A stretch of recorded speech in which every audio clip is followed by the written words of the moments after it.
briefly introduce your role and background, and then we'll dive into questions. Great. And we'll also have questions from the audience in our sidebar here that if we have time, we'll try to answer a few of those as well.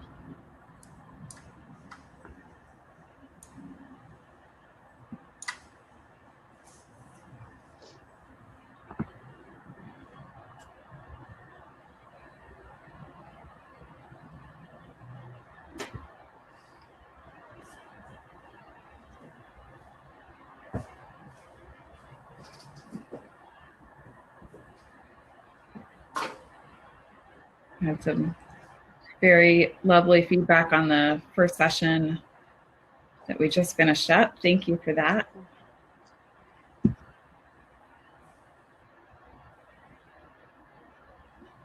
Great, so we'll get started. My name is Corey Sculp. I'm an associate director with corporate citizenship, where I work with companies within the fashion industry and other industries on sustainability strategy and performance, and I lead our work in circular economy there. And I'll just go around my screen and ask each of you to introduce yourself. Danielle, sure, start I'm with Danielle you. Nkojo. I'm the manager of global sustainable products with Contour Brands, the parent company of Lee and Wrangler jeans. Thank you. And Alice. Hi, Alice Hartley. I lead the product sustainability team at Gap Inc., which includes working with our brands on product sustainability strategies, as well as circularity and innovation opportunities. Thank you.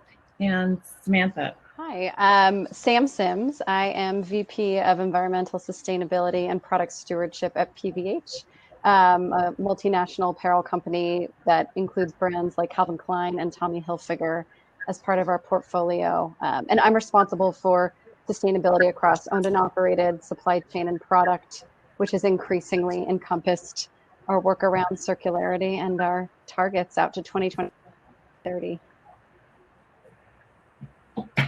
Wonderful. Thank you, all three of you, for joining us today. Really looking forward to hearing about the work that you're doing in this area. So in the last session, we heard some really compelling visions for the future of the fashion industry, one where waste is completely designed out of the system, one where we can track our garments through infinite cycles and make sure we retain the highest value use of materials, and one where the food and fiber systems are integrated into a regenerative model that might sequester more carbon than it emits. From your perspective, working in the very practical and concrete realms right now, what are you most excited about in terms of what you're working on now or what we might see coming from the industry in the near future?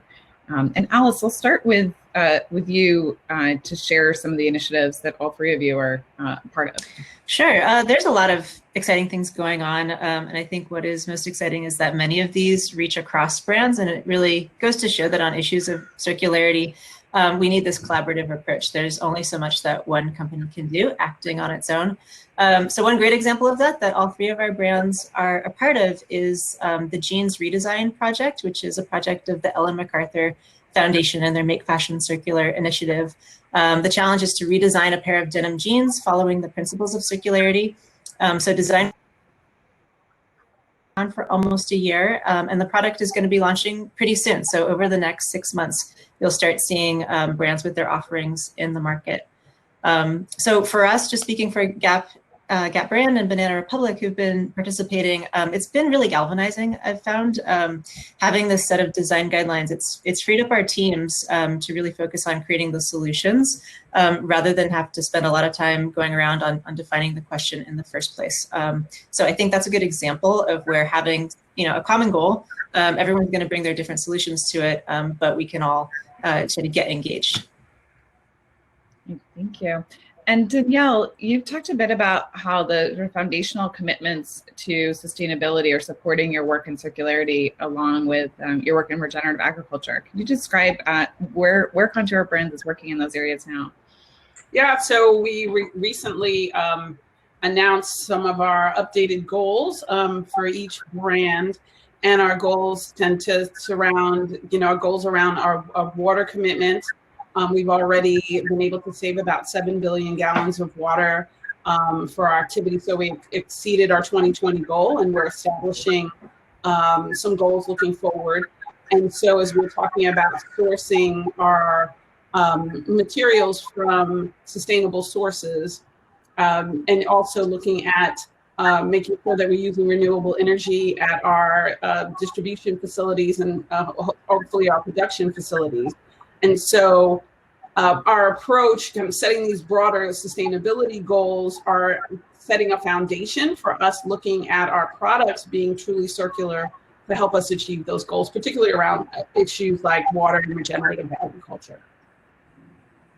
Thank you.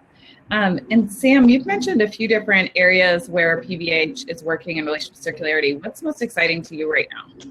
Sure. So I'll say a few things. One, just on the jeans redesign project, I think to add to what Alice said, our Tommy Hilfiger brand is also engaged in that. And through that project, I think what's really exciting is it's also engaging manufacturers and other actors into the conversation. Additionally, it's underscoring the needs where there's so many needs for innovation to be scaled and accessible, but where some of the greatest needs are. And so one of our big focus areas across the value chain right now is looking at chemical recycling and digging into that more. And we have an exciting project coming up. It's actually going to be announced on September 10th with Fashion for Good, which for those who aren't familiar is a sustainable innovation incubator and platform for the fashion industry that we're fortunate to be members of. But really leaning more into identifying and working through the chemical recycling technologies that have the real potential to scale and be a part of the solution for ultimately circular products that we eventually all want to get to consumers. Thank you. And shifting gears to, I find that in these contexts, we often really feel the pressure to talk about our successes, but we know that we're all facing a lot of the same hurdles and challenges too. Can each of you share what are some of the big hurdles that need to be overcome together as an industry in order to make a big step forward towards circularity, whether in investment and the way we're creating jobs, in the way that we're handling materials. And Sam, I'll start going back to you on that one. Sure. So I think there is a myriad of challenges, but that's what keeps this space exciting, of course. I think three large barriers, which I view as really needing a cross-section of stakeholders to address. And there's a particular report from BCG and Fashion for Good that if you haven't seen it, it's Financing the Transformation to Circularity. I'd really recommend. But three that echo throughout that and other conversations are: one, the industry is not set up like other industries like consumer packaged goods or tech, where we have this infrastructure and kind of history and the structures and kind of inherent processes at this point to innovate. So building that muscle, I think, is something we're all working through as an industry. The second piece I think that's notable is the financing, which is, given the title of the report, there's a lot of information on that.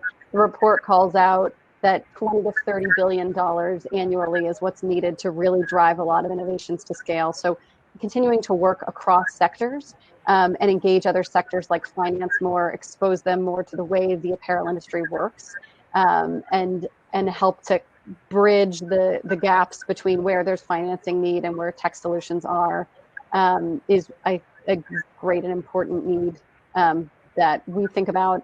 And then third, I would just call out and it's all interrelated, right? Everything with circularity always kind of ends up there, but enabling that scalability piece. So for example, when you have a really interesting bio-based solution for a new fiber, there's a big runway initially from an R&D standpoint, and the ability to get that over the hurdle or across the bridge to a scalable place. And really that bridge from just being a capsule collection to being available to consumers. Those are some kind of, just from a landscape, like overarching hurdles that we're thinking about. There's a ton more that I'm sure Danielle and Alice can dig into. Alice, what would you say are the biggest challenges you're facing at Gap, and what does the industry need to tackle first? in terms of that? Yeah, I really agree that it's time that we need to start moving from these pilot projects. There have been plenty of proof points, and I think many brands have shown that if you invest the time to kind of handpick your supply chain, you can close the loop. It's possible. It's just we need to unlock doing that at scale and making it more affordable, making it more accessible, and actually creating marketplaces instead of just sort of unique connections. So I think there's two big challenges that we encounter. One is just purely technical. There's still some innovation challenges out there when it comes to circularity. So in the realm of chemical recycling, a good example of that is spandex. So fabrics made with spandex generally are very hard to impossible to recycle. And so there's just some innovation needed to figure out how do we remove the spandex from that fabric so that we can harvest the fiber and reuse it. So to that end, we're involved in a research project with HK-RITA, the Hong Kong Research Institute of Textiles and Apparel, to specifically look at that challenge of removing spandex from blended fiber fabrics, as well as figuring out how to extract the indigo color from denim so we can recycle that cotton. So some of it is sort of fits in that innovation bucket. But then I think the maybe more intractable challenge is just that circularity has so many puzzle pieces that have to fit together at the same time. So synchronizing that change is what can be difficult. You're trying to intervene in textile collection systems, in business models, and then in the actual product design itself. And so for a successful ecosystem to come together, we have to do a little bit of that sort of like all at the same time. And that's what's challenging. So I think in situations like that, instead of getting paralyzed by that dynamic, how do we figure out how to start with something that is achievable? So I think the filter of how do we start to design for recyclability, there's many more things beyond recyclability that fall under the umbrella of circularity. But if we can just start doing that a little more effectively, start to speak a common language about what will our recyclers take, what do we have to do as product designers in order to make our products recyclable, that would start to build some momentum. So the one other project I'd really love to plug is Accelerating Circularity, that is just setting up to do just that. So how do we start to accelerate things like standards and common language, and the fundamental research that's needed to make that jump into having just a more functioning marketplace for these solutions. So that's a small collaboration that's come together in the last year. Thank you. So it sounds like one of the big challenges is just that we can't necessarily sequence these challenges. We need to be kind of taking steps all across the system simultaneously to really bring it to scale. Danielle, what are the biggest challenges from your perspective, either in your work at Contour or that you see in the industry as a whole more broadly? Yeah, I come to the fashion industry essentially from the municipal waste industry. And so I think about, we as a municipality, we're responsible for kind of catching the waste, right? At the end of the system, the ones that fall through the system and don't circulate back up. And so, as Samantha mentioned, that you have to put together these puzzle pieces. And I think there hasn't been this tradition of industry, of the fashion industry, really partnering with municipalities. And so when we talk about circularity, the municipalities are your collection systems. And so, where everybody's excited and working on a compostable jean, right? But are people going to be able to put that in their municipal compost pile? And the answer right now is no. And so I think we have to bring players to the table that haven't traditionally been there. And certainly your municipal recycling systems, your government officials essentially have to be part of that conversation because they've been our collection infrastructure. They do a good job of it, but expanding to include textiles is going to require them to rethink their approach, rethink their sorting mechanisms and their collection mechanisms. And I think they'll be an excellent partner. I just think they need to be at the table. Yeah, I totally agree with that because of all the ways that a consumer might try to recycle a garment, we can do it in bits and pieces with a bin here and a bin there, but really getting municipalities behind is how we're going to drive scale on that. So I totally agree. Absolutely. Absolutely. It points to the need for real collaboration, not just within the industry and its supply chain, but outside, and to make sure that we're designing not just for sort of an ideal circular system of the future, but for the systems that we have in place right now, and how we can adapt those alongside the industry. I think I'm based in Austin, Texas, where we have one of the few municipalities that's really working on textiles in a very focused way, but it's absolutely a huge challenge to work with the producers and consumers as well. And Samantha, you have something to add to that Sorry, one. Corey, I didn't mean to jump in. So I was just going to say, I think along those lines as well, when you look across, I always envisioned, especially when I was in an office, it'd be wonderful to have one of those neon lights that you could like light up what part of the circle you were talking about to whom at the right point, and then eventually when you get it all lit up, you're in a good spot. Maybe in my home office one day, but as we think about the other actors we need along those stages, or along different impact areas, depending on the product we're looking at, I think another actor that's really valuable to note, or that there's other industries working on some of these issues, like CPG, working on plastics. So, if we're really trying to think holistically here, sometimes we get into conversations and we're talking about the product. If the packaging is left behind, how do we really think comprehensively? But I think looking at and leaning into collaborations with other industries like CPG as it relates to plastic packaging, and trying to collaborate to share best practices, but really to find out what those solutions are and apply them. There's a lot of opportunity there that is to be tapped, I think. Yeah, absolutely. So my next question is about, what individuals who are listening to this session, watching the session today, can take into their own lives, both as consumers of clothing and potentially in their role in the fashion industry or in other industries. So starting from the consumer perspective, as we're all in that category, regardless of where we work, what would you say is one thing that we can each do in relation to the way that we value our clothes? And the way that we kind of enable circularity. And Danielle, I'll start with you on this one. My answer to this question is, I feel like it's always a little off, but I always say people should learn how to sew, right? Like I couldn't get out of middle school without making that apron with the pocket, and that has been lost. And so we talk about some of the life skills that are needed in schools, and we talk about STEM, but everyone forgets about something very practical, right? Like the skill of sewing. I think when people understand, just simply sewing on a button, they start to appreciate the human element that is embedded in our clothing. And I think it will make people value it more and think more about whose hands have touched this garment that I'm wearing. We all remember the sweater that our grandmother knit us. Someone's grandmother somewhere, someone's aunt, someone's sister, someone's daughter. Most likely women are making those garments far away from us for lower wages. And what I think it's important for us to start to value their work. And so I think just learning how to sew as an individual, you will appreciate that folks are doing on our garments. Absolutely. And Alice, what about you? What's something that listeners can do right now to kind of move towards valuing our clothes and developing a more circular approach to managing them?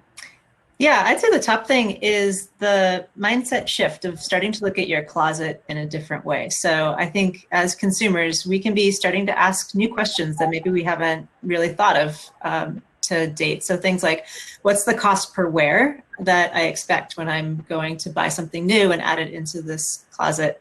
And questions like, does it make sense for me to actually own this piece? Or should I be renting it? Should I buy it with the intent to resell it? So changing up our thinking about that curation process of what goes in your closet rather than just, garment after garment that you acquire, that would be a mindset shift that would start to lead us down this path to different, more circular business models.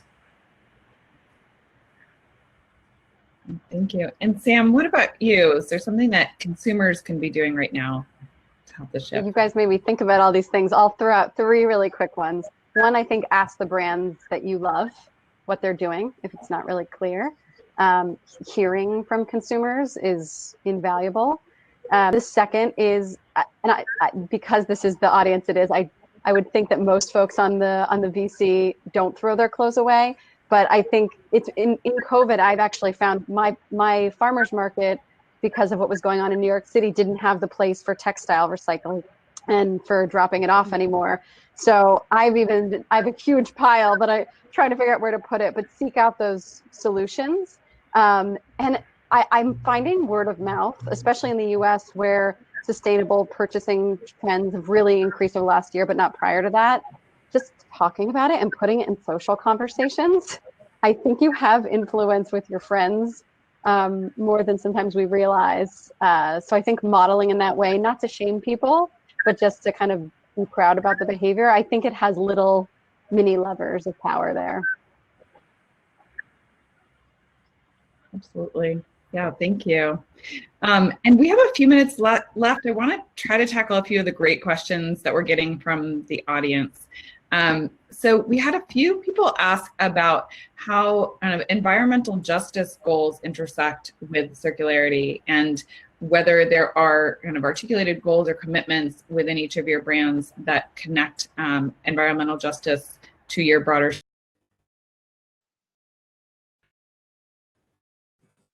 strategy.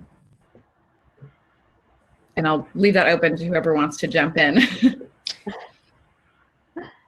Connecting environmental justice. Oh, go ahead, Alice.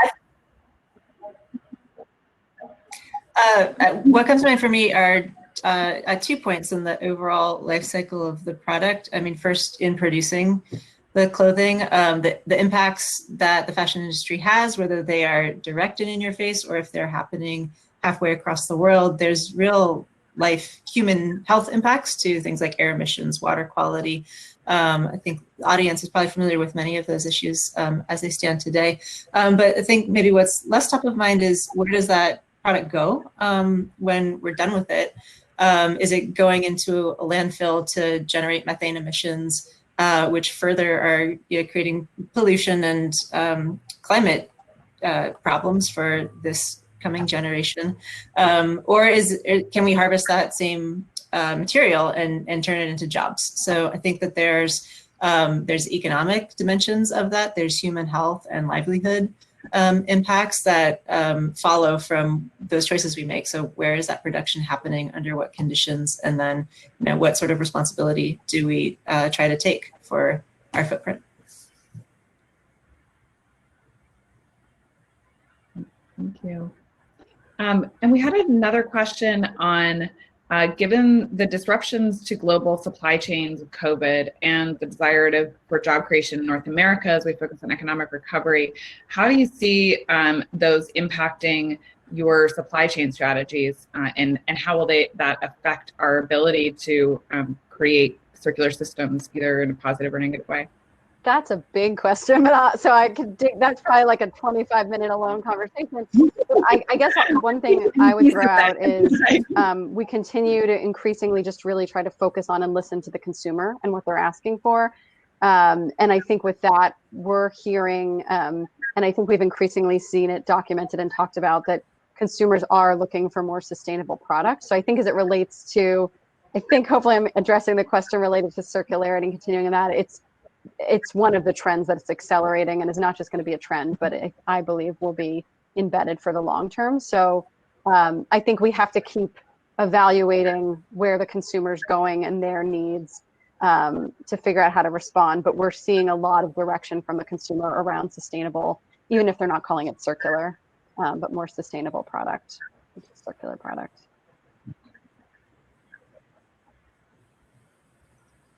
Yeah. And Alice or Danielle, anything to add to that piece, either on sort of the COVID impacts the supply chain or the demand for circularity in that context? Yeah, I mean, not so much around the supply chain demand, but I think we're just really rethinking, right? As I think Samantha mentioned, right? The pile of clothes that we now have that we haven't worn in months, and we're really starting to rethink how we can make a better investment in the pieces that we purchase and be more thoughtful about them. and also maybe be more thoughtful about resourcing things that are, have already been used, either secondhand or circulated. And so I think there's a real opportunity for people to pause and rethink their closets at this point. And I just think it's a great opportunity for us to do that, and for us as brands to be part of that conversation.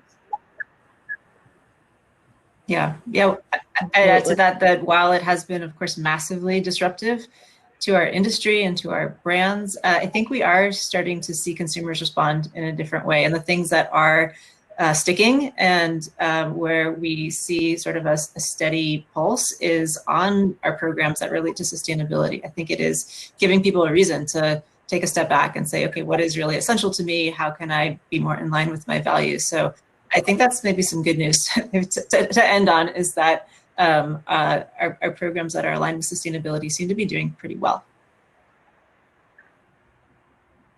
Absolutely. Definitely a great place to wrap up. And I want to thank each of the three of you for sharing your perspective today. I know we have a ton of great additional questions in the comments, and we'll try to reach out to folks to get answers to those as well. But really appreciate the three of you taking the time to speak with us today. Thank you, Corey. Great to be with you guys. Thank you for the opportunity.